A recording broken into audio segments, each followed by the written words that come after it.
हरे कृष्ण. उपस्थित सर्व भक्तवृंदांचं हार्दिक स्वागत आहे. आजच्या या आपल्या शनिवारच्या सत्संग कार्यक्रमामध्ये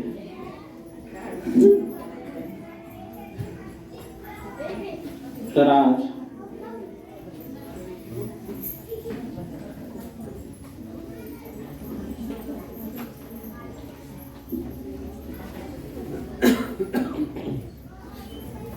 आपण आपल्या या सत्संग कार्यक्रमामध्ये परमपुरुषोत्तम भगवान जगन्नाथ यांची रथयात्राचं आयोजन केलेलं आहे आणि त्यानिमित्त आपण थोडी कथा करणार आहोत.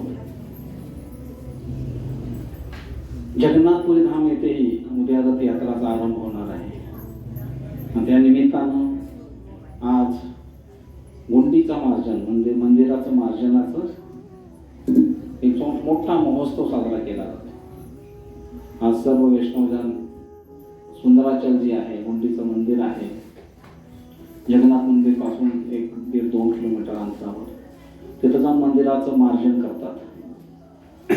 तर ज्यावेळेला चैतन्य महाप्रभू होते त्यावेळेला त्यांनी हे असं मार्जन केलं होतं आणि या गुंडीच्या मंदिराची तुलना त्यांनी आपल्या हृदयाशी केली होती की आपल्याही हृदयामध्ये अनेक प्रकारचे अनर्थ आहेत आणि जेव्हा जगन्नाथजी आता या गुंडीच्या मंदिरमध्ये येणार आहेत किंवा आपल्या हृदयामध्ये येणार आहेत तर हे हृदय किती स्वच्छ पाहिजे. जशा विकाराने परिपूर्ण असे हृदयाला आपण स्वच्छ केलं पाहिजे. तर त्या निमित्तानं गुंडीचं मार्जन असतं आणि उद्या जगन्नाथपुरी येथे रथयात्रा ही होणार आहे. जगन्नाथांचं आपल्या जीवनामध्ये फार मोठं योगदान म्हणता आहे, एक विशिष्ट आहे का.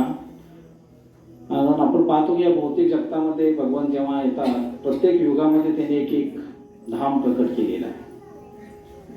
सतयुगामध्ये ते येतात तर नरनारायण ऋषीच्या रूपामध्ये आणि बद्रीनाथ येथे त्यांनी तपस्या केलेली आहे आणि सतयुगामध्ये त्यांनी बद्रीनाथ 4 धामापैकी जे एक धामामध्ये प्रकट केलं. इथं जर कोणी तपस्या केली 1 दिवस तर 1000 वर्ष तपस्या केल्याचं त्याला फळ प्राप्त होतं. म्हणून बद्रीनाथ येथे हे तपस्याचं महत्व त्यांनी दाखवून दिलेलं आहे. दुसरं जेव्हा ते त्रेतायुगमध्ये येतात त्यावेळेला ते रामेश्वर येथे येतात आणि तिथं त्यांनी स्नानाचं महत्व दाखवून दिलेलं आहे. तिथे एवढे कुंड आहेत, असं म्हणतात जर कोणी एखाद्यानं वर्षभर आंघोळ केली नसेल तर रामेश्वरला जाऊन या, तुमची वर्षभराची स्नान तिथं होऊन जाईल. सर्व तीर्थांचे कुंड आहेत तिथे, हजारो लाखो वर्षापासून तिथं भक्त जात आहेत आणि तुम्ही गेला की तुमच्यावर प्रत्येक कुंडाजवळ गेला की तिथं बाल्टी ओतली जाते. असे किती भाविक येतात हजारोच्या संख्येने रोज, परंतु आजपर्यंत कुंडातलं पाणी कधी संपलेलं नाही, एवढं स्नान होत असतं तिथं. तर असं म्हणतात भगवंतांना जेव्हा तपस्या करायची आहे तेव्हा ते बद्रीनाथ मध्ये जातात. जेव्हा त्यांना स्नान करायचे आता तपस्या झाल्यानंतर ते कुठे येतात, रामेश्वर मध्ये. आणि त्यानंतर द्वापार युगामध्ये आता स्नान झालेलं आहे तर आता त्यांनी कामकाज केलं पाहिजे काहीतरी, तर द्वारकेमध्ये येतात. ते सुधर्माची सभा आहे तिथं ते तयार होऊन येतात, सभेमध्ये बसतात, विराजमान होतात, भक्तांच्या काही गोष्टी आहेत ते ऐकतात, श्रवण करतात, न्यायनिवाडा करतात. तर असे जे कार्य आहेत, राजकीय कार्य असेल, सामाजिक कार्य असेल, ते द्वारकेच्या सभेमध्ये ते करतात. आणि म्हणून द्वापार युगामध्ये त्यांनी कोणतं धाम प्रकट केलं, द्वारका धाम प्रकट केलं. आणि जेव्हा कलियुग आला तर कलियुगामध्ये आल्यानंतर त्यांनी प्रसादाचं व्यवस्था करायची, म्हणजे आता कामकाज झालेले, आता प्रसाद घेतला पाहिजे, पेट पूजा करायची आहे. आणि त्यावेळेला ते येतात कुठं, जगन्नाथपुरी येते. जगन्नाथपुरी येथे आल्यानंतर तिथं काय आहे, इंद्रद्युम्न महाराजांनी हे भगवंताकडे वरदान मागितलं होतं की हे भगवंता, माझे हात तुमचे हात जे आहेत ते सदैव ओले राहावेत. ओले कसे राहणार, आपण प्रसाद घेतला की हात धुतो, तर भगवान प्रसाद घेतात हात धुतात, प्रसाद घेतात हात धुतात, असं चालू असतं, दिवस रात्र चालू असतं. म्हणून जगन्नाथ का भात जगत पसारे हात असं म्हणतात. संपूर्ण जगताला पूर्ण उरणारं जे आहे जगन्नाथ धाम आहे, जगन्नाथपुरी आहे. तर जगन्नाथपुरी ही फार वैशिष्ट्य आहे. मी विचार करत होतो की कलियुगमध्ये जीवाची गती पाहून भगवंतानी फार सोपा मार्ग दिलाय भगवत प्राप्तीचा. जसं आपण 4 युगांची गोष्ट करतोय, तर सतयुगमध्ये जर भगवत प्राप्ती करायची असेल तर त्यांनी कोणतं धाम प्रकट केलं? बद्रीनाथ मध्ये तपस्याचं. तर ध्यान धारणा, ध्यानाद्वारे भगवंतांना प्राप्त करता येत होता. त्यानंतर त्रेतायुग आलं तर यज्ञ करायला सांगितलेले आहेत. मोठमोठे हवन कुंड असायचे, अश्वमेध यज्ञ, राजसूय यज्ञ असे यज्ञ चालायचे. तर त्रेतायुग मध्ये जर तुम्हाला भगवत प्राप्ती करायची असेल तर ध्यान साधनाच्या नंतर काय सांगितलेलं आहे? यज्ञ. द्वापारमध्ये सांगितले परिवर्चकाचार्य म्हणजे काय करायचे आहे? मंदिरमध्ये जाऊन विग्रहांची सेवा करायची. 6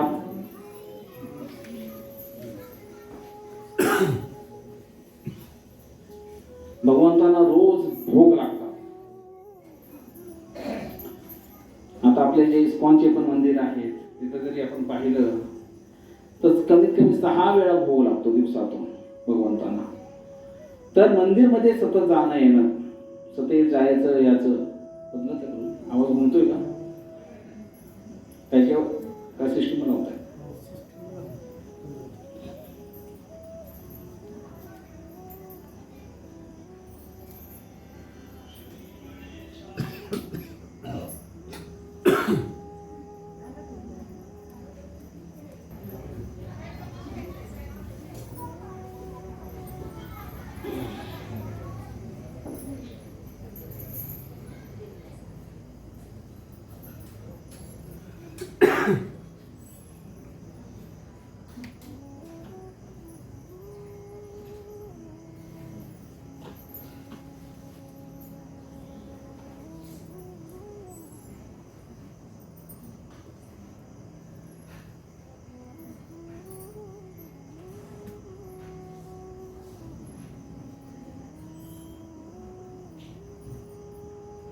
तर आपण चर्चा करत होतो की 4 धामामध्ये जे वेगवेगळे धाम आहेत, भगवंतांनी धाम तर प्रकट केले. त्याचबरोबर भगवत प्राप्तीचेही वेगवेगळे मार्ग सांगितलेले आहेत. जसे सतयुगमध्ये ध्यान धारणा होती, भगवंतांना प्राप्त करायचं असेल तर ध्यान धारणा करायची. आणि त्रेतायुगमध्ये काय करायचे? यज्ञ करायचे. द्वापारमध्ये भगवंतांची सेवा करायची आहे. जेव्हा कलियुग आलं त्यावेळेला असा प्रश्न पडला की हे कलियुगची लोक करणार काय? कारण की फिल्टर राहिले, सतयुग, द्वापर, त्रेता असे फिल्टर लावलेले आहेत. जेव्हा गाळ असतो का नाही, गाळ स्वच्छ पाणी एक नंबर राहतं, गळत गळत गळत खाली गाळाप्रमाणे आलेलं आपण सर्वजण म्हणून गळीत गाळत आहे आपण. तर इथं येऊन पडलेलो आहे एक प्रकारे. आता आपल्याकडून काय अपेक्षा करणार? परंतु जसं आई वडिलांचं लक्ष त्या मुलाकडे जास्त असतो जो कमकुवत असतो, जो निर्धन आहे, जास्त बुद्धिमान आहे. वरकरणी ते दाखवतात की इतर मुलावर प्रेम आहे, पण आतून आत हृदयामध्ये जर कुणावर प्रेम करत असतील किंवा काळजी असेल, चिंता असेल तर त्यांना त्या मुलाची असते. तसंच भगवंतांनाही या कलियुगच्या जीवांची फार काळजी. म्हणून ते म्हणजे अत्यंत सोपा मार्ग देतो. काय मार्ग देतो? तुम्ही ध्यान धारणा करू नका, यज्ञ याग करू नका, मंदिरमध्येही जाऊन पूजा अर्चना करू नका. नाही केलं चालेल. तुम्हाला मी प्रत्येकाला 2 हात दिलेत. किती हात दिलेत? 2 दिलेत ना. आणि हे 2 हात आहेत. हे 2 हात फक्त असं वर उचलायचे, येतात पोचरायला. आणि फक्त जीवा हलवायचे, नुसतं उचलायचे नाही, बोलायचे. काय बोलायचे? हरे कृष्णा हरे कृष्णा कृष्णा कृष्णा हरे हरे, हरे राम राम राम हरे हरे. एवढंच करायचंय. परंतु कलियुगचा जीव हे करायला हे धाडस करत नाही, आळसपणा दाखवतो. आम्ही इस्कॉन मध्ये आल्यानंतर समजलो की हात वर करायला असते, तर आमचे हात ह्याच्यावर कधी गेले नाही तिथपर्यंतच. तर ही भक्ती आहे खरी, पूर्ण शरणागती. आणि एवढा हा मंत्र तर दिलेलाच आहे. त्याचबरोबर कलियुगचे इष्ट दैवत म्हणून भगवान जगन्नाथजी आहेत.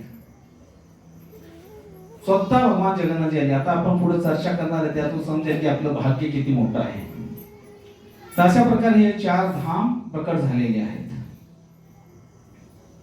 काय विशेषता आहे या धामाची पहा. हे जे जगन्नाथपुरी धाम आहे या त्यामध्ये द्वारकेचं ऐश्वर्य आहे. काय आहे? द्वारकाधीश म्हणून भगवान जगन्नाथ एकदम ऐश्वर्यशाली ह्यामध्ये राहत आहेत जगन्नाथपुरीमध्ये. तर द्वारकेला जायची गरज नाही. जगन्नाथपुरीला गेला तर तुम्हाला द्वारकाधीशांचं दर्शन तिथं घडेल, कारण तिथं द्वारकेचं ऐश्वर्य आहे. वृंदावनचं माधुर्य आहे. कसं माधुर्य आहे? तेथून पुढे जर तुम्ही चालत गेला तर सुंदराचल जी आहे, गुंडीचं मंदिर, तिथं श्रीमती राधा राणी यांचं वृंदावन मानलं जातं. तिथं राधा राणीचं निवासस्थान मानलं जातं. तिथं भगवान जगन्नाथजी उद्या निघणार ब्रजवासींना भेटायला. म्हणून वृंदावनचं जे माधुर्य प्रेम आहे ते पण जगन्नाथपुरी येथे मिळेल. आणि जे नवदीप धाम आहे त्यातलं जे औद्धर्य आहे म्हणजे कृपा आहे. म्हणून चैतन्य महाप्रभू हे शेवटची 18 वर्ष जगन्नाथपुरी येथे राहिले. आणि म्हणतात काय, आपण प्रार्थना काय करतो, नमो महावदन्याय कृष्ण प्रेम प्रदायते कृष्णाय कृष्ण चैतन्य नामिने गोत्रषे नमो महावदन्याय. अत्यंत औद्धर्य, काही पाहत नाहीत, तुमची जात पाहत नाही, तुमचे गोत्र पाहत नाहीत, तुमचं श्रीमंती पाहत नाही, तुमची बुद्धिमत्ता पाहत नाहीत, जे काही पाहत नाहीत, पात्र अपात्र ना देखी कोणते, आणि लगेच कृष्ण प्रेम देऊन टाकतात. हे कृष्ण प्रेम हा शब्द कलियुगच्या पूर्वी, महाप्रभू येण्यापूर्वी कुणाला माहित पण नव्हता की कृष्ण प्रेम काय असतं का. भगवंत आहेत, आम्ही त्यांचे दास आहोत, आम्ही त्यांचे सेवक आहोत, इथपर्यंतच नातं माहित होतं. पण त्याच्या पुढे जाऊन पण वास्तल्य रसामध्ये, साख्य रसामध्ये आणि माधुर्य रसामध्ये भगवंताची नातं जोडता येतं हे कधीच कुणाला कळायला नव्हतं जोपर्यंत महाप्रभू आले नव्हते. म्हणून तिन्ही जी आहे म्हणजे ऐश्वर्य, माधुर्य आणि औद्धर्य, हे तिन्ही ऐश्वर्य कुठे भेटतात आपल्याला? जगन्नाथपुरी येथे भेटतात. म्हणून हा जे धाम आहे एक पूर्णपणे आपल्यासाठी विशिष्टपूर्ण आहे. ह्या धामाची महिमा कशी आहे पहा. याची अनेक प्रकारे नावं दिलेली आहेत. अनेक प्रकारे नाव आहेत. पहिलं नाव येतं पुरी, पण नुसतं पुरी नाही. कोणती पुरी आहे? जगन्नाथांची, म्हणून जगन्नाथपुरी. पुरीचा अर्थ काय आहे? पुरी म्हणजे वास, राहणे, तिथं निवास करणे.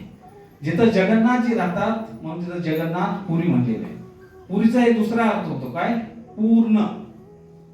तर तिथं सर्व भक्ती परिपूर्ण आहे. जसं आपण पाहिलं, ऐश्वर्य पण आहे, माधुर्य आहे, औद्धर्य आहे. म्हणजे तिन्ही प्रकारचे जे भक्तीचे जे सुंदरता आहे ते एका जगन्नाथपुरीमध्ये मिळते. म्हणून ते पूर्ण आहे. म्हणून त्यांना म्हणतात जगन्नाथपुरी. दुसरं नाव आहे पुरुषोत्तम क्षेत्र. भगवंतांना हे धाम एवढं प्रिय आहे, खूप प्रिय आहे, आणि म्हणून त्यांनी स्वतःचं नाव दिलं त्याला. भगवंतांचं एक नाव आहे काय? पुरुषोत्तम. जे सर्व पुरुषांमध्ये सर्वोत्तम आहेत असे हे भगवान पूर्ण पुरुषोत्तम. तर पुरुषोत्तम क्षेत्र म्हणून पण या धामाला ओळखलं जातं.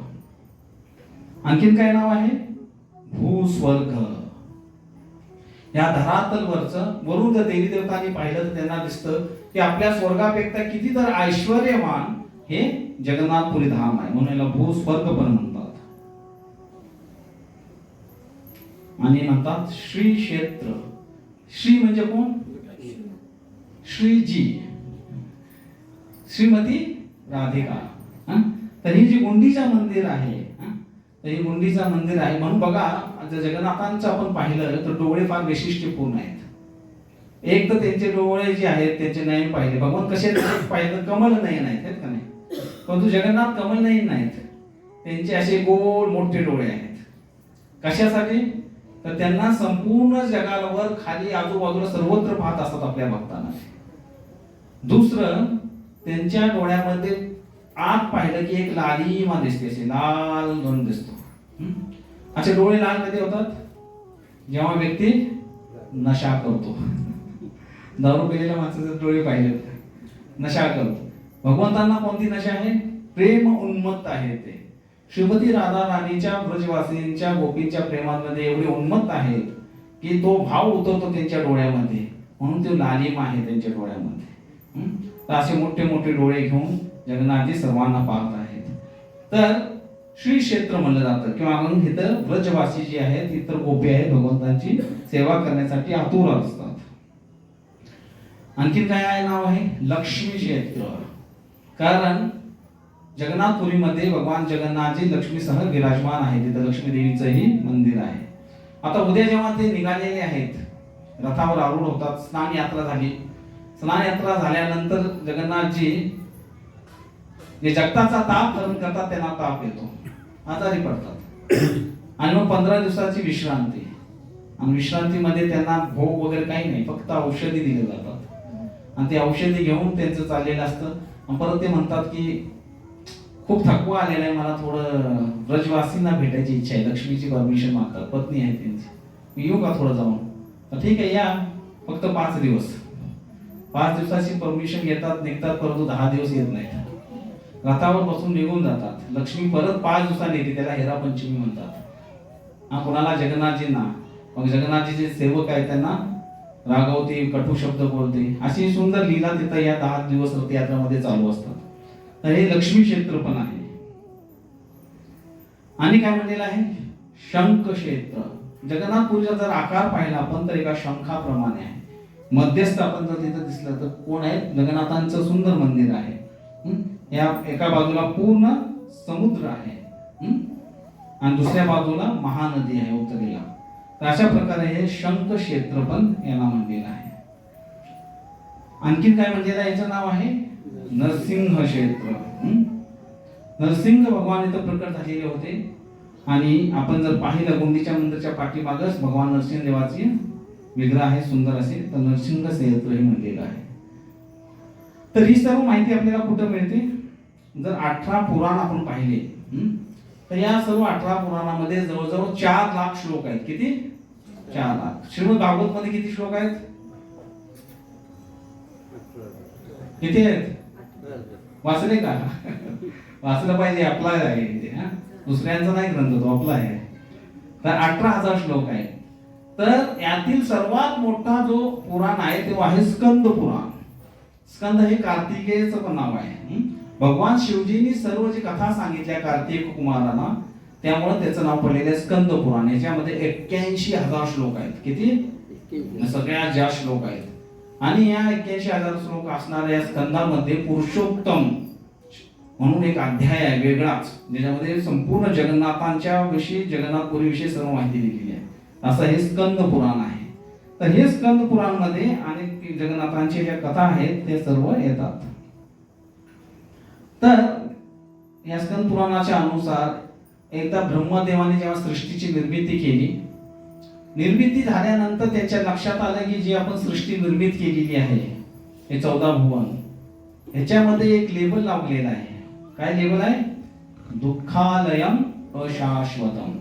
अरे हे दुःखपूर्ण अशी सृष्टी आहे, इथं जीवात्मा सदैव त्रस्त राहणार, दुःखी राहणार. हे मी काय बनवून बसलो म्हणले. आणि फार नाराज झाले ब्रह्मदेवजी. आणि एवढे नाराज झाले, भगवंतांना प्रार्थना करू लागले. आणि प्रार्थना करत होते त्यावेळेला तिथं कोण आल्या? भगवंतांचा वाणी रूपाने भगवंत प्रकट झाले. म्हणजे हे ब्रह्मदेव तुम्ही काळजी करू नका. ह्या भूतलावरतीच नीलाचल नावाचं एक क्षेत्र आहे. त्यामध्ये एक नीलखंदर म्हणून गुफा आहे आणि त्यामध्ये नील माधव म्हणून मी प्रकट आहे. तिथंच एक जवळ रोहिणी कुंड पण आहे. जो कोणी व्यक्ती या क्षेत्रामध्ये जवळ जाईल आणि या क्षेत्रामध्ये गेल्यानंतर नीलाचल मध्ये रोहिणी कुंड मध्ये स्नान करून माझं दर्शन करेल, तो पुन्हा या भौतिक जगतामध्ये येणार नाही. हे ध्वनी ऐकल्यानंतर ब्रह्माजींना राहवलं नाही. ते लगेच त्यांनी प्रस्थान केलं आणि या नीलाचल क्षेत्राजवळ आले. इथं आल्यानंतर गंधार जंगलातून पार होत होत होत ते रोहिणी कुंड जवळ पोहोचले. आणि रोहिणी कुंड जवळ आल्यानंतर त्यांनी पाहिलं की एक कावडा आहे आणि तो पाणी पिण्यासाठी त्या तलावामध्ये उतरतो. पाणी पितो, जसा स्पर्श होतो तसाच त्याचा मृत्यू होतो. तिथं त्याचं शरीर तिथं खाली पडतात, तो चतुर्भुज रूप धारण करतो. त्याला वरून वैकुंठातून विमान येतं, त्या विमानावर रारूढ होऊन हा कावडा विष्णू दूत म्हणून वैकुंठ लोकांना निघून जातो. ब्रह्मदेव आवक राहतात, पाहत राहतात. त्यांना फार आनंद होतो की माझ्या सृष्टीमध्ये एक असं स्थान पण आहे. हे तर एक मोठं असं एअरपोर्ट आहे जिथून कुठं जाणार विमान, डायरेक्ट भगवत धामाकडे जाणार आहे, आनंद मिळतो. परंतु एक दुसरी देवता आहे, कोण? यमराज. हे दुखी होतात, म्हणतात की माझं डिपार्टमेंट आहे शिक्षा द्यायचं. जर प्रत्येक व्यक्ती या नीलाचल मध्ये आला, या नील माधवांचं दर्शन केलं, या रोहिणी कुंडमध्ये स्नान केलं, तर तो कितीही मोठं गाठोडं असू द्या बापाचं, इथंच ठेवून डायरेक्ट वैकुंठाला जाणार. मग माझं ऑफिस जे आहे, माझं कारभार सगळा धोक्यात येईल, माझी नोकरी गेली, मी काय करणार? म्हणून दुखी असतात, तेही तपस्या करू लागतात. भगवान नारायण प्रसन्न होतात आणि ते जवळ लक्ष्मी देवी बसलेली असते, त्यांना म्हणतात की जा आता तो दोघांना सांगून ये काय आहे ते विशेषतः. आणि मग तिथे लक्ष्मी देवी प्रकट होते, म्हणते तुम्ही दोघं आपसमध्ये वाद घालू नका. हे जे पुरुषोत्तम क्षेत्र आहे, हे तर ब्रह्माजींना तुमचा अधिकार आहे आणि हे यमराज तुमचाही अधिकार नाही. हे टोटली भगवान पुरुषोत्तमांच्या संरक्षणाखाली हे क्षेत्र आहे, हे त्यांचं क्षेत्र आहे आणि त्यामुळं तुमच्या दोघांचाही इथं अधिकार नाही. तुम्ही उगाच चिंतित होऊ नका. आणि हे ऐकल्यानंतर यमराजींना कुतूहल होतं, म्हणतात की हे लक्ष्मी देवी आम्हाला आणखी माहिती सांगा या क्षेत्राबद्दल, की हे क्षेत्र कसं आहे. तर ते सांगतात की ह्या क्षेत्राच्या 5 विशिष्टता आहेत. काय आहे की ह्या जगन्नाथपुरी या क्षेत्रामध्ये जो कोणी पण आहे, पहिली गोष्ट आहे की हे कधीही नष्ट होत नाही. जरी मोठा प्रलय आला, संपूर्ण जग जरी बुडालं तर जगन्नाथपुरी जे धाम आहे ते कधीही बुडत नाही, पहिलं.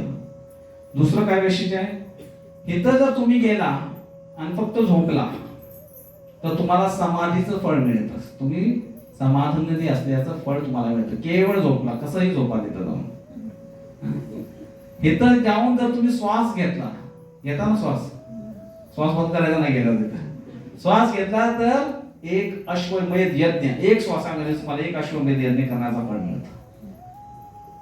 इथं गेल्यानंतर तुम्ही चालला तर संपूर्ण तीर्थांची परिक्रमा केल्याचं फळ तुम्हाला मिळतंय.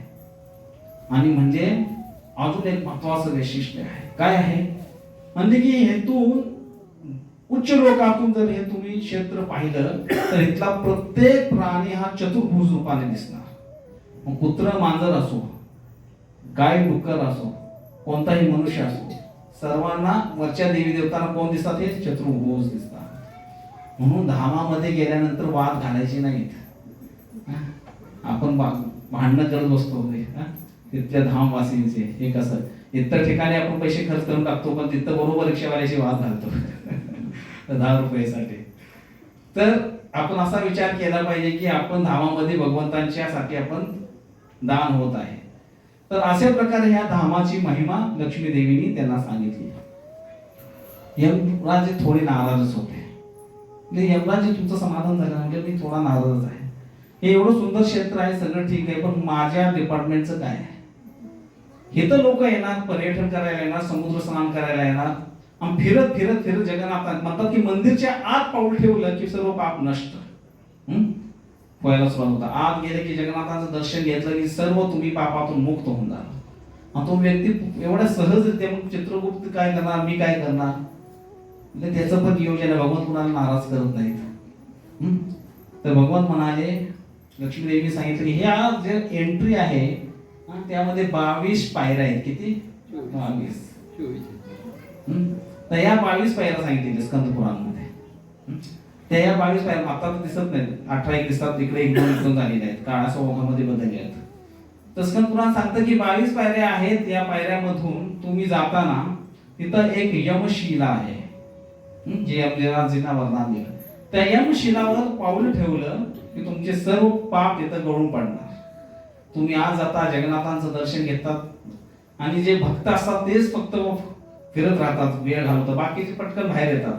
पटकन बाहेर येताना बरोबर त्या शिलेवर पाय ठेवतात, पुन्हा पाप घेतात आणि बाहेर येतात. म्हणजे लॉकर प्रमाणे होतं. लॉकर मध्ये आपण जातो, आपलं लगेज ठेवतो आणि जाताना पुन्हा घेऊन येतो. तर ही यमशिला म्हणून म्हणतात की यात्रा करायची तर कोणाच्या बरोबर? भक्तांच्या बरोबर. ते तुम्हाला मार्गदर्शन करू शकतात, ते तुम्हाला सांगू शकतात की कसे दर्शन घ्यायचे, काय करायचे. तर ही यमशिला तिथं ध्यानपूर्वक पाहिली पाहिजे. तर ते यमशिला कुठं आहे? पाहायची कुणाला? तर तिकडं जगन्नाथपुरीला चला, पुढच्या वर्षी गुरुजी घेऊन जाते. असे नाही पाहिजे. आणि तिथं गेला तर तुम्ही गोंधळणार. तरी पण एकदा दर्शन करून घ्या. जय जगन्नाथ. तर तिथं यमशिला आहे. तर त्या यमशिलेवरती येताना पाऊल ठेवायचं नाही. मग तुम्ही सर्व पाप मुक्त होऊन बाहेर येता. पण गज हाती स्नानासारखं होतं. परत आलं की पुन्हा नवीन पाप चालू होतात, ती गोष्ट वेगळी आहे. ठीक आहे. तर मग यमराजीला समाधान मिळतं. म्हणतात ठीक आहे की ही जी लोक जी कथा श्रवण करणार नाहीत ते कमीत कमी माझ्या डिपार्टमेंट मध्ये राहतील. जे कथा श्रवण करून ज्ञानी होतील त्यांना समजेल, म्हणून कथा श्रवण. म्हणून म्हणतात धामाचं दर्शन कसं करायचं? कानाद्वारे, डोळ्याद्वारे नाही. हे ऐकल्यानंतर मग लक्ष्मी देवी पुढे कथा सांगतात त्यांना की ब्रह्मदेवांचं जे आयुष्य आहे ते 108 वर्ष आहे. किती? आपलं पण आहे 100 वर्ष तसंच, परंतु फरक आहे. त्यांचा जो एक दिवस आहे त्यामध्ये 12 तासाचे दिवस आणि 12 तासाची रात्र आहे. आपली पण आहे ना, तरी पण फरक आहे काय. तर त्यांच्या एका 12 तासामध्ये 1000 चतुर्युग निघून जातात. किती? 1000. म्हणजे चतुर्युग म्हणजे काय? सतयुग, त्रेतायुग, द्वापारयुग, कलियुग. ही एक चतुर्युगी झाली. असे 1000 12 तासामध्ये निघून जातात. असे 108 वर्ष ते जातात. तेवढीच मोठी त्यांची रात्र आहे. तर मार्कंडेय ऋषी म्हणून एक ऋषी होते. त्यांनी वरदान मागितलं की मला मोठं आयुष्य पाहिजे. म्हणजे किती पाहिजे? म्हणजे तुम्ही द्या. किती देता? ठीक आहे, तुला 7 कल्पांचं आयुष्य. तर 7 कल्प म्हणजे मार्कंडेय ऋषींना माहित नव्हतं 7 कल्प काय होतील. आणि ब्रह्मदेवांचा दिवस संपत आला. आणि जसा दिवस संपत आला तसं काय झालं? प्रलयाचं वादळ येऊ लागलं. सर्वत्र आंधी तुफान, समुद्राला मोठमोठ्या सुनामी येऊ लागल्या. सुनामी पण म्हणतात ना, सुनामी 80 फूट होती. याचा आपण पाऊल मोजू शकत नाही, एवढ्या उंच लाटा येऊ लागल्या. आणि संपूर्ण 14 भुवन बुडू लागलं. मार्कंडेय ऋषींचं आयुष्य मोठं असल्या कारण ते काय मरणारे नव्हते, ते लाटावर तरंगू लागले.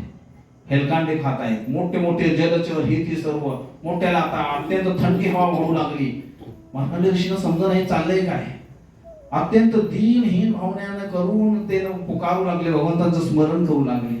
आणि स्मरण करत असताना त्यांना एक क्षेत्र दिसतं. कोणतं? पुरुषोत्तम क्षेत्र. त्यांनी पाहिलं की एक क्षेत्र आहे जे अत्यंत उंचावर आहे. संपूर्ण ब्रह्मांड उडालेलं आहे, पण ते क्षेत्र उंचावर आहे. आणि त्या क्षेत्रावरती एक मोठं वटवृक्ष आहे. आणि त्या वटवृक्षाच्या छोट्याशा एका पानावरती एक लहान बाळ झोपलेलं आहे. ते काय करत आहे हो? वीरमंगल ठाकूर म्हणतात की या छोट्याशा बाळाने म्हणजे आपल्या कमळ हाताने कमळ चरणांचा कमळ मुखामध्ये अंगठा चोखत आहेत. तर असं आणि का चोखत आहेत ते पाहत आहेत की मला म्हणतात की सगळे मी कमळ प्रमाणे आहे. माझे कमल नयन आहे, कमल कर आहेत, कमल पद्म आहेत, सर्व पद्म कमल आहेत. तर हे सर्व असं आहे. तर ही कमळ मध्ये काय आहे ते म्हणून चोखून पाहतात किती मकरंद आहे याच्यामध्ये. तर असे जे पाहतात भगवंत. मग मार्कंडेय ऋषींना आश्वस्त करतात की तुम्ही घाबरू नका, इकडे या म्हणतात. ते जाऊन पाहतात ते छोटंसं बालक आहे, एवढं नील सुंदर मणी सारखं ओढलेलं आहे. आणि भगवंत त्यांच्याकडे पाहतात आणि करतात, मोडून घेतात आणि ते डायरेक्ट कुठं त्यांच्या पोटामध्ये जातात.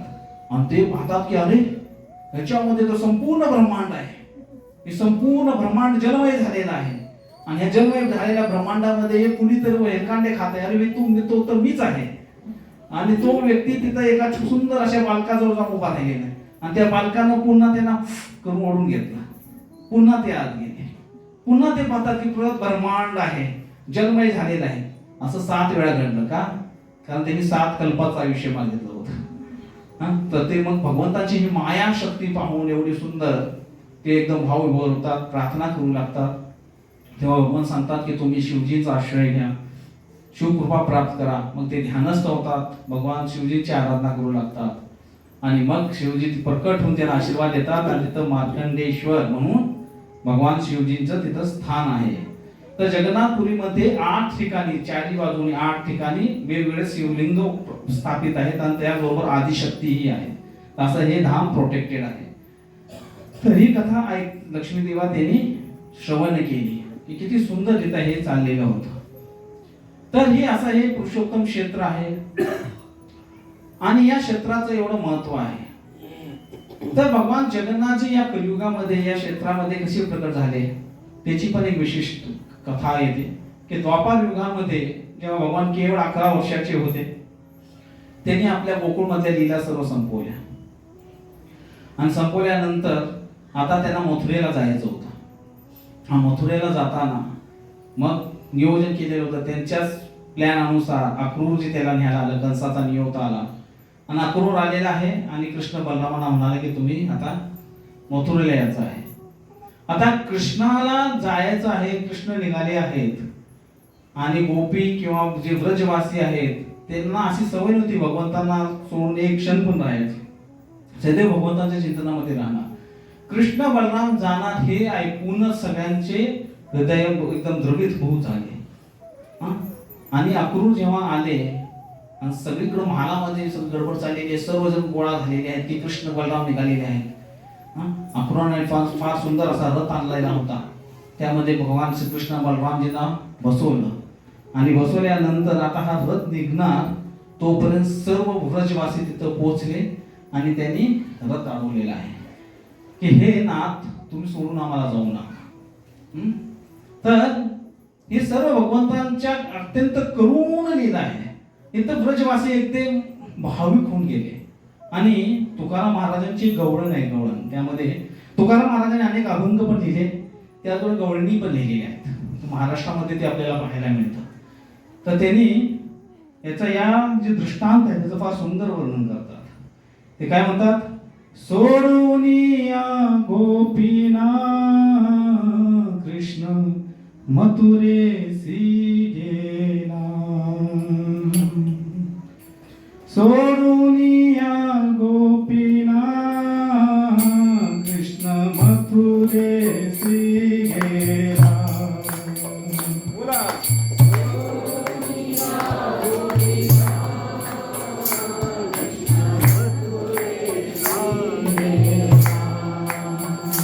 कृष्ण मथुरेसी गेला, कृष्ण मथुरेसी गेला, कृष्ण मथुरेसी गेला, कृष्ण मथुरेसी गेला, सोडून या गोपीना कृष्ण मथुरेसी गेला.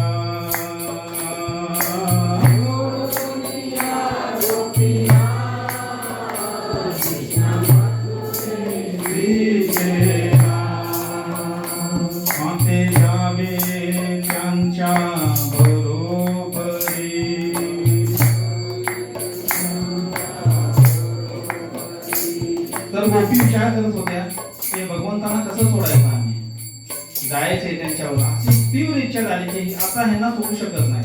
हे कोण आहेत, आमचे प्राणनाथ आहेत आणि ह्यांना सोडलं तर आमचे प्राणच निघून जातील. तर सर्वत्र चर्चा चाललेली आहे, महालामध्ये सर्वत्र एकत्र आलेले आहेत. म्हणून म्हणतात महानाथ झाला गलबला,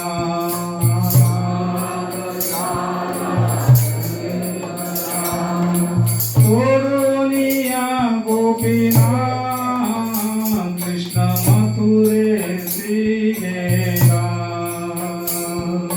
सोडून या गोपीना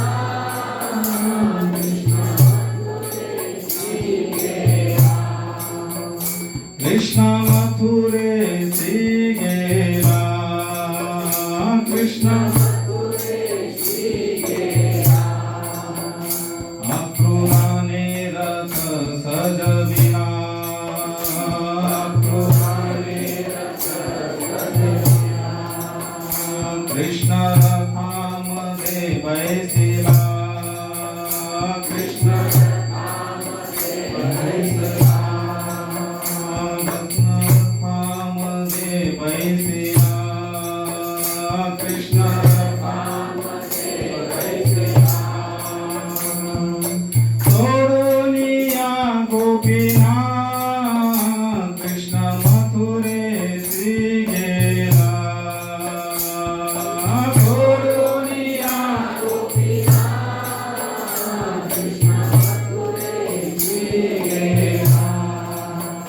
सर्वांनी रथ अडवलेला दिसतोय पहा.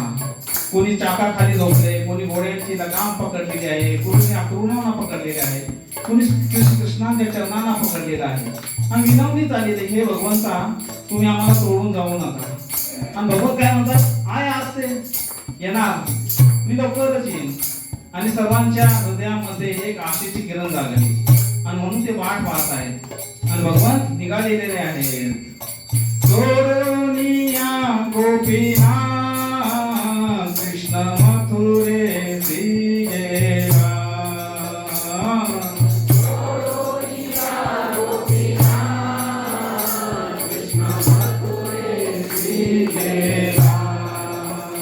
कृष्ण मथुरेसी गेला.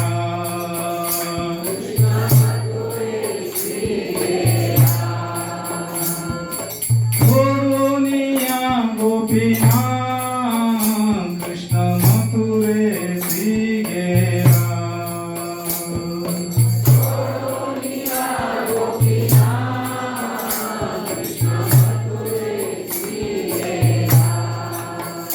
हरे कृष्ण कृष्ण कृष्ण हरे हरे, हरे राम राम राम हरे हरे. हरे कृष्ण कृष्ण कृष्ण कृष्ण हरे हरे, हरे राम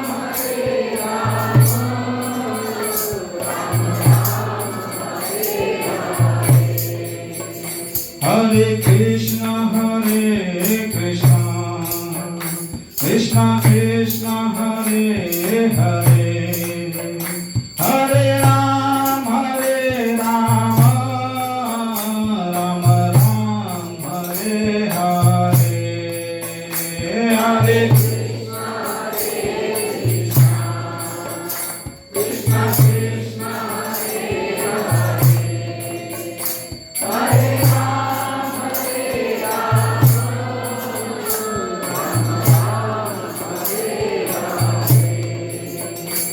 हरे कृष्ण कृष्ण कृष्ण कृष्ण हरे हरे, हरे राम राम राम हरे हरे. हरे कृष्ण कृष्ण कृष्ण कृष्ण हरे हरे, हरे राम हरे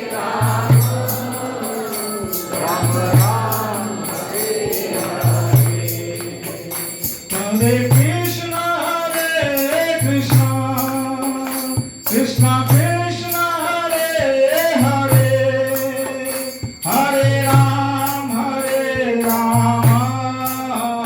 राम राम हरे हरे. हरे कृष्ण कृष्ण कृष्ण कृष्ण हरे हरे, हरे राम हरे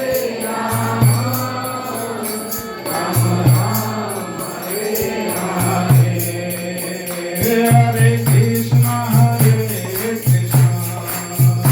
कृष्ण कृष्ण हरे हरे,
जग जगणं सोडून दिलं होतं. त्यांना वाटलं की आता जगण्यामध्ये आपल्या काही अर्थ नाही. सर्व व्रजवासी दिवस रात्र केवळ हृदय करायचे. एक वेळ अशी आली की आता डोळ्यातले अश्रूही संपले, सुकून गेले सगळे. कृष्णाचा पुकार करत करत करत एवढे दिवस निघून गेले. परंतु का जिवंत होते ते? कारण त्यांना माहित होतं की भगवंत म्हणाले, काय म्हणाले? आया असते, मी येणार. भगवंत आले का? नाही आले. किती वर्ष गेली? आता जवळजवळ भगवान 125 वर्षाचे झालेले होते. 11 वर्षाचे असताना त्यांनी वृंदावनचा त्याग केला होता. तिथून ते मथुरेला गेले आणि मथुरेतून थेट ते द्वारकाधीश झाले, द्वारकापुरीला घेऊन गेले. आणि आता 114 वर्षानंतर भगवान कुरुक्षेत्र इथं आलेले आहेत. सूर्यग्रहणाची वेळ आहे. आणि जसं व्रजवासींना समजलं की आता हे द्वारकाधीश तिथं येणार आहेत, तर सर्व व्रजवासींनी आपल्या बैलगाडी झोपल्या आणि हजारो सर्व व्रजवासी बैलगाडीवर आरूढ होऊन तिथं कुरुक्षेत्र इथं आलेले आहेत. आणि दूरून पाहतात हे कृष्ण बलराम आहेत. परंतु त्यांचं रूप पाहिल्यानंतर त्यांच्या हृदयाला समाधान भेटलं नाही. हे आमचे कन्हैया नाहीत. यांनी राजशी वेश धारण केलेला आहे, डोक्यावर सुंदर मुकुट धारण केलेला आहे, राजवस्त्र आहेत, सुंदर अलंकार धारण केलेले आहेत. आम्हाला असा कृष्ण पाहायची सवय नाही. आम्हाला आमचा तो मूळ कृष्ण, वनमाली कृष्ण पाहिजे. आमचा तो गोकुळीचा सुख पाहिजे. गोकुळ नंदन कृष्ण पाहिजे, ज्याच्या गळ्यामध्ये वनमाला आहेत. असं सुंदर हे रूप आम्हाला पाहायचं आहे. आणि पाहत आहेत, नेत्रातून पाहत आहेत, दर्शन घेत आहेत. आणि मग या गोपींनी लांबूनच एक दुसरा रथ तयार केला की आता यांना आम्हाला घेऊन जायचे. व्रजवासी आहेत, त्यांच्याकडे रथाची व्यवस्था नाही, परंतु त्यांनी मानसिक रथ तयार केला. आणि या मानसिक रथामध्ये त्यांनी भगवंतांना बसवण्याचा विचार करत आहेत. आणि इथं भगवंतांची अवस्था अशीच होते. त्यांनी उद्धवला पाठवून दिलं होतं वृंदावन येथे की पहा जरा गोपीचं हालचाल काय आहे पाहून या. तर भगवंत ही रात्रीच्या वेळेला विलाप करत उठायचे की हे नंद बाबा, हे यशोदा माई, हे राधे, हे गोपी, असे करून भगवंत उठत राहायचे सगळे. आणि त्यांनी सांगितलं की मला व्रजवासींची हालचाल कशी आहे पाहायचे. उद्धव मोहे व्रज विसरत नाही, की व्रज विसरत नाही उद्धव. ये मथुरा तो कांचन की नगरी. इथं सर्व व्यापार चालतात, परंतु प्रेमाचा व्यापार फक्त कुठं चालतो? वृंदावन मध्ये. म्हणून मला तिथं जायचं आहे. आणि आता ते कुरुक्षेत्रावरती आलेले आहेत. गोपीने एक सुंदर मानसिक रथ तयार केला आणि या मानसिक रथावरती त्यांनी मनामध्ये श्रीकृष्ण, बलराम आणि सुभद्रांना बसवलेलं आहे. आणि या रथाला ते आता ओढत आहेत. आणि भाव काय आहे की ह्या रथाला आम्ही आता या द्वारकाधीशांना ओढत ओढत आमच्या ब्रज मध्ये घेऊन जाणार. आणि त्यांनी हे जे मुखवटा धारण केलेला आहे, द्वारकाधीशाचं रूप धारण केलेलं आहे, ते बाजूला करून आम्ही त्यांना मूळ कृष्ण रूपामध्ये स्थापित करणार. आणि म्हणून गोपींनी हा मानसिक रथ तयार करून त्यामध्ये भगवंतांना आरूढ केलेला आहे. आणि मग तो रथ ते ओढत चाललेले आहेत. तर हा भाव आहे रथ यात्रेचा. तर आपल्याला हे समजलं पाहिजे की रथ यात्रा म्हणजे काय आहे. कारण की नुसता दोरखंड ओढणे म्हणजे रथ यात्रा नाही, तर त्या मागचा भाव काय आहे हे आपल्याला समजलं पाहिजे. म्हणून म्हणतात की मानसिक भक्ती आहे ना फार श्रेष्ठ आहे. आपल्याला शारीरिक भक्ती तर आपण करतोय, आपण जप करतोय, पण त्यामध्ये जर मन नसेल तर तो जप नुसतंच बोलाचं वाचन होईल. आपण स्वयंपाक करतोय, भगवंतासाठी भोग तयार करतोय, पण त्यामध्ये आपली भावना नसेल तर नुसतंच भोजन होईल. भगवान स्वीकार करतील नाही करतील माहित नाही. आपण कोणतीही सेवा करतोय, जे काय करतोय त्यामध्ये काय पाहिजे? आपलं मन असलं पाहिजे, आपली भावना असली पाहिजे. म्हणून श्री रूपात हे आपल्या संस्थेला नाव देतात श्रीकृष्ण भावनामृत संघ, international society for Krishna consciousness. ती भावना तो भाव नसेल, भाव का भूखा हूं मैं और भाव विभस सार है, भाव के बिना सब बेकार है. म्हणून भाव असणं फार महत्त्वाचं. भाव ग्राही जनार्दन आहे. जे काय करू आपण त्यामध्ये भाव असला पाहिजे. भगवान जेव्हा मंदिर मधून बाहेर येतात ना, तेव्हा त्यांचं पांडुविजय महोत्सव असतो, पहुंडी केली जाते.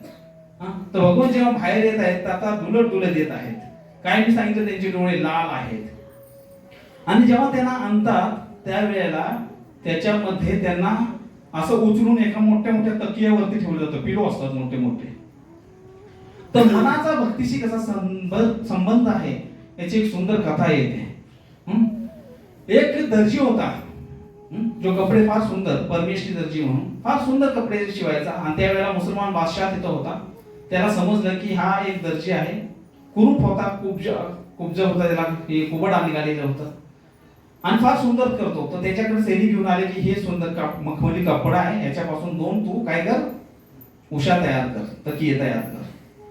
जसा तो पाहतो तर भक्ताचा भाव कसा असतो, कुठलीही सुंदर गोष्ट पाहिली की त्याला वाटतं की भगवंतासाठी असली पाहिजे. बाजारामध्ये गेला, एखादं सुंदर फूल दिसलं तुम्हाला, माळा दिसली, तर असं वाटलं की भगवंताला अर्पण करायचं. सुंदर वस्त्र दिलं, भगवंताला अर्पण करा. हा भक्ताचा भाव असतो. ह्यांनी पाहिलं तर याला वाटलं की अरे भगवंताला दिलं पाहिजे. असा विचार करत असताना मग त्यांनी सुंदर नक्षीकाम केलं, सुंदर 2 पिलोस तयार केल्या आणि हे तकिये तयार झाल्यानंतर त्याच्याकडे पाहिलं तर अद्भुत सौंदर्य, किती सुंदर आहे. आणि त्यावेळेला रथयात्राचा वेळ विषय चाललेला होता, वेळ जसा आता चाललेला आहे, उद्या रथयात्रा आहे. या परमेश्वरी दर्जीनं काय केले, डोळे बंद केले, मानसिक भक्ती पहा आणि पाहू लागला की जगन्नाथजी येत आहेत. त्यांचे मोठमोठे जे पांडे आहेत त्यांनी जगन्नाथांना धारण केलेलं आहे आणि डुलत डुलत असे जगन्नाथजी मंदिरमधून बाहेर येत आहेत. आणि जसे बाहेर येतात तसा एक पिलो खाली ठेवतात जिथं जगन्नाथांना विश्राम केलं जातं. कारण फार बलवान आहेत ते, जड असतात एकदम. आणि त्यांना खाली ठेवतात तर तक्के असे फुटायचे फाट दिसे आणि मग दुसऱ्या तक्क्यावर असं घेऊन जायचं. तर त्या परमेश्वरी दर्जी पाहत होता की हे भगवंतांना आणलेलं आहे, जसं तक्क्यावरती ठेवलं तसं तक्किया फुटला, एकदम कापूस उडाला. असा जसा उडाला हिने जवळपास पडलेला बादशाचा जो एक तक्किया होता तो दिला लगेच. कसा दिला, मनामध्ये दिला आणि जगन्नाथांनी लगेच घेतला तो. आणि थोड्या वेळानंतर हिने डोळे उघडले, पाहतो तो 2 पैकी एकच तक्किया आहे. आनंद अपार झाला की अरे भगवंतांनी माझी सेवा स्वीकार केली, मानसिक मी सेवा केली. परंतु एक भीती पण वाटू लागली की बादशाला काय द्यायचं, कारण की त्यानं ताकीद दिली होती की हे फार महत्वाचं वस्त्र आहे आणि याच्यापासून 2 तकिये तयार हो. आणि लगेच दारामध्ये एक शिपाई येतो, तो त्याला बादशाला बोलवले, ते 2 तकिये घेऊन चला. आनंद पण आहे, भीती पण आहे. हा जातो पॅकिंग करून, बादशाला अनेक वेळेस प्रणाम करतो, सलाम करतो, म्हणतो की बादशाह एक तकिया तुमच्या जगन्नाथजीने घेतला. बादशाला समजत नाही, एकदम क्रोधित होतो, म्हणलो जगन्नाथजीने घेतला, तुमचा देव काय एवढा मोठा झाला, कारण जगन्नाथपुरीच्या बाहेर राहत होता. जगन्नाथपुरीवर तो एका रात्रीत आला, चालत आणि घेऊन गेला. लावू खरं सांगतो मी असा डोळे बंद केले होते दिले, त्याला काय विश्वास बसेना. त्याला म्हणले की याला तुरुंगात टाका, बघूया याचा देव कसा याला वाचवतो तो. आता हा बिचारा फार हे झाला, दुखी झाला. म्हणलं काय करायचं, म्हणलं जगन्नाथांना काळजी, काय करतील ते करतील. जगन्नाथांना प्रार्थना करू लागला आणि राहतो काय, रात्री झोपला तर जगन्नाथजी तिथं प्रकट झाले. म्हणजे मी असताना तू काळजी करू नको, तू इथंच थांब. आणि त्याच्यावर जसा स्पर्श केला तसं त्याचं जे कुबड होतं ते निघून गेलं आणि एक सुंदर शरीर त्याला प्राप्त झालं तिथं. आणि नंतर लगेच राजाकडे गेले, म्हणजे की तू माझ्या प्रिय भक्ताला तिथं असं तुरुंगामध्ये टाकलेलं आहे. हे जे तुला राज्य मिळालेलं आहे, हे जे तुला पद मिळालेलं आहे ते माझ्यामुळे मिळालेलं आहे. एका क्षणामध्ये मी तुला, तुझ्या परिवाराला, सर्व राज्याला नष्ट करून टाकेन. तात्काळ त्याला सोडव. बादशाह लगेच उठला, धावत परत तुरुंगाकडे गेला तर पाहिलं की याचं सौर रूपांतर झालेलं आहे. एक मोठा हत्ती त्यानं मागवला, ह्या भक्ताला त्या हत्तीवर बसून मोठी त्याची वरात काढली, सुंदर माला तिलक करून, सुशोभित करून. तर सांगायचं काय आहे की मानसिक भक्ती जी आहे भगवंताला फार प्रिय आहे. जयपूरचे एक राजा होते जयसिंग म्हणून. त्यांनी ऐकलं की जगन्नाथपुरी येथे जगन्नाथजी आहे ती फार साक्षात पुरुषोत्तम भगवंत आहेत, साक्षात दर्शन देत आहेत. इच्छा केली दर्शन घेण्याची आणि जगन्नाथपुरी येथे आले. आल्यानंतर त्यांनी पाहिलं की इथं स्वयं लक्ष्मी देवी जगन्नाथासाठी भोग तयार करत आहे. फार आनंद वाटला आणि तिनं प्रार्थना केली की हे जगन्नाथजी मला एक कन्या रत्न प्राप्त होऊ दे, जी तुझी सेवा करत आहे, जशी लक्ष्मी देवी सेवा करत आहे. आणि जेव्हा त्यांच्या नगरीमध्ये आले जयपूरला, तर त्यांना एक कन्या रत्न प्राप्त झाली. तिचं नाव ठेवलं त्यांनी विष्णुप्रिया. कालांतराने ही जी राणी होती खूप आजारी पडली, एवढी आजारी की ती बरी होईना झाली. ही मुलगी मोठी झालेली होती, तिला काळजी लागली. जगन्नाथांना प्रार्थना करू लागली, कारण लहानपणापासून तिच्या आईने संस्कार दिले होते की कशा प्रकारे मी तुला जगन्नाथांच्या सेवेसाठी मागितलेलं आहे. आणि तेवढ्यात बाहेर कीर्तनाचा आवाज येऊ लागला. राजकुमारी म्हणाली कोण आहे पहा जरा शिपायांना. ते म्हणजे कुणीतरी जगन्नाथपूर म्हणून बाबाजी आलेले आहेत, मी बोलवा त्यांना. त्यांना बोलवलं ते आले म्हणजे माझी आई अशी अशी आजारी, कुठून आला, जगन्नाथपुरीवरून, आणि त्यांनी प्रसाद दिला जगन्नाथांचा. तो प्रसाद खात गेली राणी आणि एकदम बरी होऊन गेली. त्यांनी त्या बाबाजीला सुंदर सुंदर भेटी दिल्या. आता मुलं काय करतात, जसे आई वडील करतात तसेच मुलं पण अनुकरण करतात. मी पण काहीतरी जगन्नाथांना देणार. ती विचार करू लागली, हे जगतचे नाथ आहेत, सर्व आहे यांच्याकडं, काय नाही असं नाही. काय नाही त्यांच्याकडं? ते ते त्यांचं आहे ना मन वृंदावन मध्ये ठेवून आले. ते स्वतः तर आले पण त्यांचं हृदय मागं राहिले. कुठं राहिले? मन त्यांचं वृंदावन मध्ये. मग तिनं काय केलं, एक चिठ्ठी लिहिली आणि याच्याकडे दिली. जेव्हा जगन्नाथपुरीच्या तिथे आला तेव्हा त्यानं सर्व आपल्याला मिळालेले गिफ्ट पाहिले आणि या मुलीनं दिलेली डबी उघडली तर त्यामध्ये चिठ्ठी होती. हे काय फालतू आहे, फेकून दिलं. आणि ज्या वेळेला तो जगन्नाथपुरीमध्ये पोहोचला, भगवान जगन्नाथ या स्वप्नात आले. म्हणजे माझं गिफ्ट कुठं आहे? स्वतःची गिफ्ट ठेवली, उपहार मिळालेलं मला मिळालं. काय मिळालं होतं तुम्हाला? ती डबी कुठं आहे? मी ती फेकून दिली, जा घेऊन ये म्हणले. तू जातो, शोधून काढतो तर तिथं पडलेली असते डबी, एक चिठ्ठी असते, घेऊन येतो. तू की वाच यामध्ये काय लिहिलेलं आहे. आणि तो वाचतो तर त्याचे डोळे भरून येतात. तिने लिहिलेलं असतं की हे जगन्नाथ, तुमच्याकडे सर्व सर्व आहे परंतु काही नाही तर तुमच्याकडे मन नाही, म्हणून मी माझं मन तुम्हाला देत आहे. आणि म्हणून जगन्नाथाने ते लॉकेट म्हणून आपल्या गळ्याची हृदयाशी लावून धरला. तर अशी ही मानसिक भक्ती ही परम श्रेष्ठ आहे. आणि जगन्नाथ जे आपल्या भक्तांशी अशा प्रकारचं आदान प्रदान करत असतात. तर ही जगन्नाथपुरीची महिमा आहे. तर थोडक्यात आपण महाप्रभूंचं पाहून मग कथेला विराम देऊ, काम वेळ झालेला आहे. चैतन्य महाप्रभू ज्या वेळेला इथं होते जगन्नाथपुरीमध्ये, जसं मी सांगितले की 18 वर्ष त्यांनी रथयात्राचे पाच टाइम्स केले, सुंदर लीला केल्या. त्यामध्ये चैतन्य महाप्रभूने दाखवून दिलं की कीर्तन कसं करायचं असतं. चैतन्य महाप्रभू जेव्हा रथाच्या समोर कीर्तन करायचे तेव्हा ते काय करायचे, त्यांनी 7 ग्रुप तयार केले होते असे मोठे मोठे सर्कल. आणि त्यामध्ये सांगितलं की मृदंग कोण वाजवणार, करताल कोण वाजवणार, गाणार कोण. 4 जे सर्कल असायचे ते समोर उभे असायचे रथाच्या. 2 एक इकडे बाजू डाव्या बाजूला, एक उजव्या बाजूला, आणि एक सर्कल पाठीमागच्या बाजूला. मग कीर्तन लीडर्स असायचे. श्रीवास ठाकूर एका ग्रुप मध्ये आहेत, हरिदास ठाकूर एकामध्ये आहेत, अद्वैताचार्यांचा आहे, रामानंद राय आहेत. असे जे भगवंतांचे भक्त आहेत ते सर्व त्या एका एका सर्कल मध्ये असायचे आणि सुंदर कीर्तन करायचे. तर हे जे कीर्तन होतं ते असं सांगतात की जे राधा महाराजा प्रतापरुद्र होते ते तिथून वरून पाहायचे की काय कसं हे कीर्तन चाललेलं आहे. तर तिथं दिसायचे की भगवान चैतन्य महाप्रभू तिथं नृत्य करत आहेत. कांचन सदृश देह वदन उज्ज्वल पुलक अश्रू कंप श्वेद तहार भूषण. म्हणजे त्यांचं देह असं कांचन सदृश्य, म्हणजे सोनं, तप्त सोनं कसं असतं तसं त्यांचं देह द्यायचं. आणि वदन उज्ज्वल जे आहे, शरीर असं उज्ज्वल मणीप्रमाणे चमकत होतं. पुलक अश्रू कंप श्वेद तहार भूषण. आणि त्यांनी अलंकार धारण केलं होतं. काय की त्यांच्या डोळ्यातून अश्रू निघायचे, शरीरावरती रोमांच उभं राहायचं. तर हे राजा ते पाहत होते की किती सुंदर कीर्तन चाललेलं आहे. तर जे कीर्तन असतात त्याची तुलना ते करतात, जसं आता पावसाळा चालू आहे, पावसामध्ये जसे ढग वेगवेगळ्या ठिकाणून येतात एकत्र, तसं जगन्नाथपुरीमध्ये रथयात्रेच्या वेळेला वेगवेगळ्या भागातून, वेगवेगळ्या प्रांतातून भक्त कीर्तन मृदंग घेऊन यायचे. आता पण तुम्ही जर पाहिलं तर उद्या पहा रथयात्रा, तर अनेक भागातून अशा टोळीच्या टोळी भक्तांच्या मंडळी, भजनी मंडळ सगळं कीर्तन करत करत येतात. तर तसे ढग येतात तसे हे भक्त याचे. आता ढग एकत्र आले की काय होतं, एकमेकाला कोलॅप्स होतात आणि गडगडाट होतो आहे ना, आवाज येतो. तसं हे भक्त एकत्र आले की जयघोष व्हायचा. काय जयघोष व्हायचा? हरे कृष्णा कृष्णा कृष्णा हरे हरे, हरे राम राम राम हरे हरे. तर सर्व गडगडाट. आणि गडगडाट झाल्यानंतर काय होतो, पाऊस पडतो. तसंच भक्तांच्या डोळ्यातून अश्रूच्या धारा व्हायचा. ते आहे कीर्तन. तर महाप्रभू सांगतात कीर्तन म्हणजे काही भक्तांनी एकत्र येणे, याल्यानंतर करताल मृदंग सुंदर रीतीने वाजवणे, वाजवत असताना मुखातून हरिध्वनी निघणे, आणि हरिध्वनी अशा प्रकारे निघले की तुमच्या हृदयाला पाजर फुटून नेत्रातून अश्रू आलं पाहिजे. ते कीर्तन परिपूर्ण कीर्तन आहे.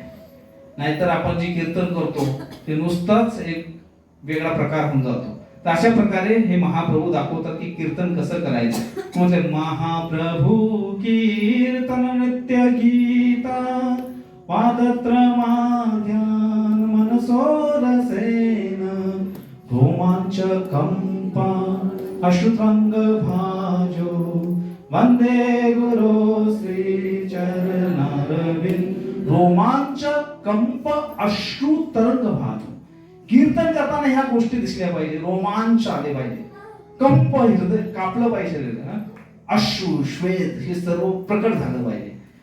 ज्या क्षणाला ज्या वेळेला हे सर्व होईल ना त्यावेळेला म्हणायचं की आपलं कीर्तन परिपूर्ण झालेलं आहे. तर चैतन्य महाप्रभू अशा प्रकारे सुंदर कीर्तन करायचे. आणि महाराज प्रतापरुद्र तिथे पाहू लागले की हे कसं कीर्तन चाललेलं आहे. तर जवळ पाहायला जात होते चैतन्य महाप्रभूंना. तर श्रीवास जे ठाकूर आहे ते मध्ये यायचे. तर महाराज असे बघायचे. तर त्यांच्या सेवकाला वाटलं हरिश्चंद्र की हा मध्ये येतोय माझ्या महाराजांच्या यांच्यामध्ये. त्यांनी बाजूला करायचा प्रयत्न केला श्रीवासांना. जसं बाजूला केलं तसं त्यांच्या कानाखाली एक वाजवली श्रीवासाने. त्या सेवकाला खूप राग आला. मला की मला मारतोय हा. पण प्रतापरुद्र महाराज म्हणजे नाही नाही नाही तू भाग्यवान आहेस, एका भक्ताचा स्पर्श तुला झाला. वाटतं का आपल्याला असं कधी.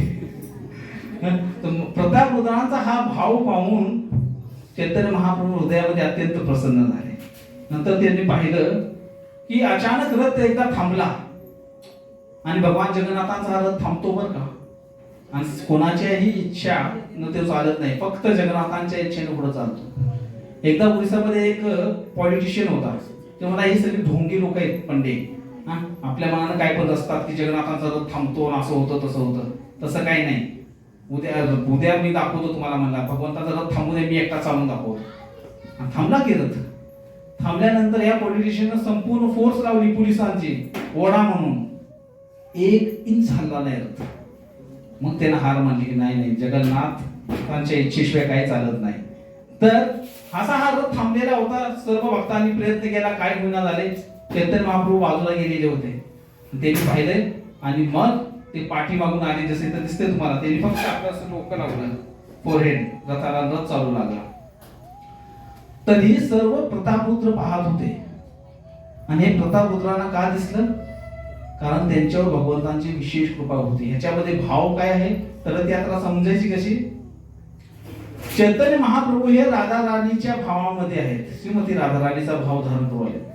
जेव्हा जगन्नाथजींच्या डोळ्यावरून राधा राणी बाजूला होते तर राधा राणी म्हणजे महाप्रभू विचार करतात की वृंदावन मध्ये जर राधा राणी नसेल तर कृष्णाला ते भावते का. तर जगन्नाथजी दाखवून देतात की ज्या वृंदावन मध्ये श्रीमती राधिका नाही ते वृंदावनशी माझं काही घेणं देणं नाही. जे वृंदावन म्हणजे भक्त. राधा राणी कोण आहे? परम भक्त आहे. तर जिथं भक्त आहे तिथंच मी आहे हे भगवान दाखवून देतात. हरी सदा वसे तत्र यत्र भागवता जना गायंती भक्ती भावेन हरेर नाम एव केवला. जिथं भक्त एकत्र येत आहेत, अत्यंत प्रेमाने सगळे एकत्र मिळून भगवंतांचं गुणगान करत आहेत, गायन करत आहेत. हरी वसे तथा चित्र. म्हणून सर्वांनी एकत्र आले की एकच कार्य केले पाहिजे. हरी कथा आणि हरी कीर्तन. हरे कृष्णा कृष्णा कृष्णा हरे हरे हरे राम राम राम हरे हरे. अशा प्रकारचं हे सुंदर कीर्तन भगवान तिथं करायचे. आणि रथयात्रेच्या या कीर्तनातून भगवंतांनी दाखवून दिलं की जगन्नाथ रथ यात्रा म्हणजे काय आहे. आणि श्री गुरुपदांच्या कृपेनं जर आपण पाहिलं तर आज संपूर्ण विश्वामध्ये तुम्ही जर तिथं पाहिलं तर असा एक देश नाही जिथं रथयात्रा निघत नाही. सर्व जगामध्ये आज रथयात्राचं आयोजन होतं. भगवान जगन्नाथांचा रथ अत्यंत प्रेमानं भक्त ओढत असतात. आणि हा रथ ओढण्यामागे एक विशिष्टपूर्ण गोष्ट आहे. कलियुगच्या जीवासाठी शेवटची गोष्ट सांगतो की आपलं भाग्य. हा जर रथाचं आयोजन केले का तिथं केले ना, तर रथ ओढण्याचा लाभ पहा. हा जो दोरखंड आहे ना हा साधारण दोरखंड नाही आहे. हा दोरखंडाला ज्याने ज्याने स्पर्श केलेला आहे त्याचं जन्म मृत्यूचे चक्र तुटणार आहे. एकालाच आनंद आहे. काय तुटणार आहे? चक्र तुटायला पाहिजे का तसं चालू राहिलं पाहिजे? तुटायला पाहिजे. तर रथ त्या भावनेत ओढला पाहिजे.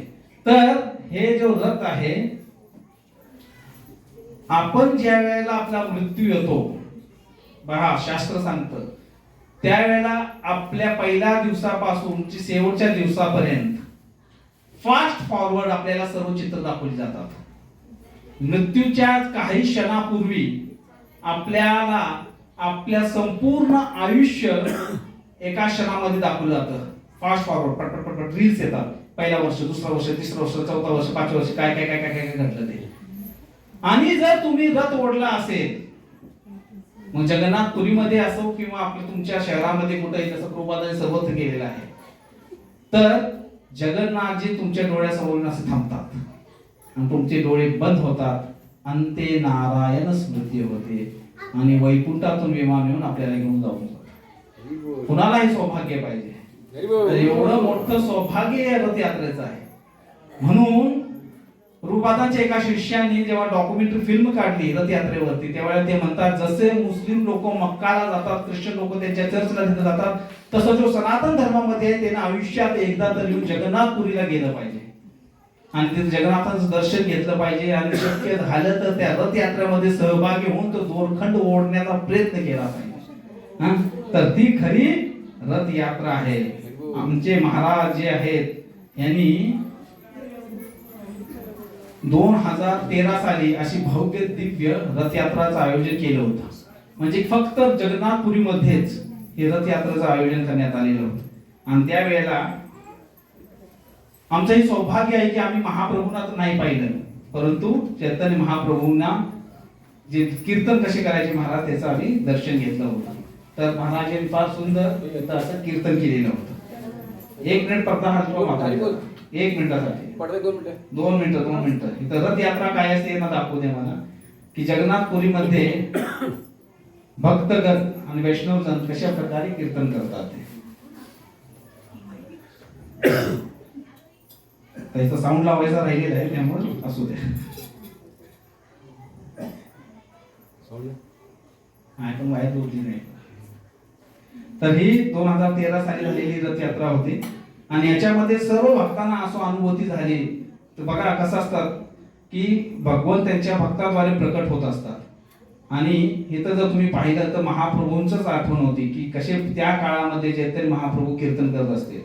एवढी सुंदर ही रथयात्रा झाली होती आणि यामध्ये तो भाव होता की कशा प्रकारे आपण भगवंतांना रिझवलं पाहिजे, आपलं सर्व काही समर्पित केलं पाहिजे त्यांच्या समोर.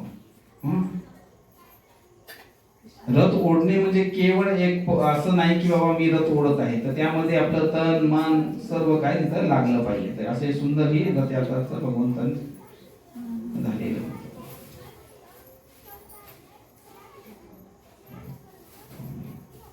ही रथयात्रामध्ये जगन्नाथपुरीमध्ये एक नियम फक्त हिंदू लोकांनाच अलाउड आहे तिथं. जे बाकीचे जे आहेत त्यांना एंट्री नाही. तर महाराज हे अमेरिकन असल्या कारणाने त्यांना मंदिरमध्ये एंट्री नाहीये.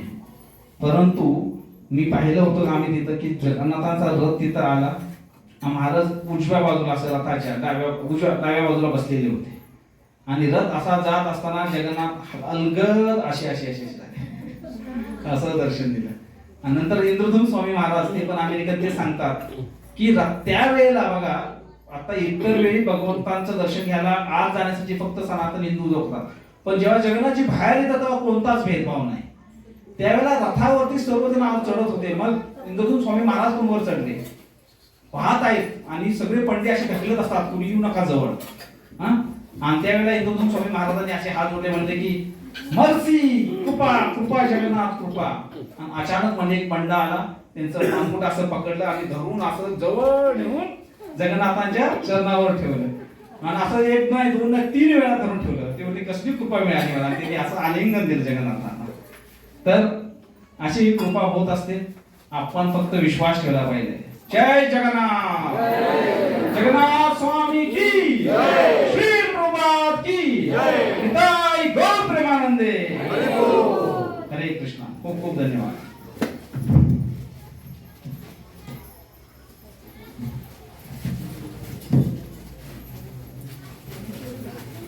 हरे कृष्ण.